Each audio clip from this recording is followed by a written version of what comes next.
Where have you been passive this week thus far when you should have been more active? And where have you been active this week when you would have benefited from being more passive? As we get to this midweek point here, what I would really like you to do is understand, truly understand, where your focus, your energy, your effort, your intention has actually been this week, and is that going to get you to where you want to be as the week progresses and the month progresses and the year progresses? Is it aligned with the objectives, with the motivations, with what it is you're trying to contribute and add value to?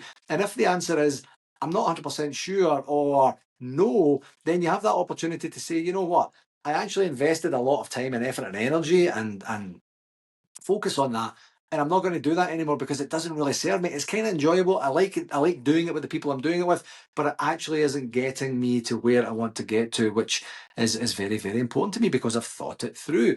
And if the answer is yes, absolutely, I have been passive when I am supposed to have been passive. I haven't invested a lot of time, energy, or emotion into a particular topic, even if I wanted to, because it's not the right thing. It's not my place. It's not going to help move me or the other person forward. It's not going to contribute to our collective growth. Then keep making sure that you're paying that type and style of attention, whether it is the active or the passive portion of your contribution to something, because there could be an imbalance there. So start to think about that as you think about where you've been super passive, where you've been active, where you haven't been quite as active or quite as passive, and how that's been serving you, and look at where you can course correct. Of course, if you need any help with that, just please do let me know in the comments below.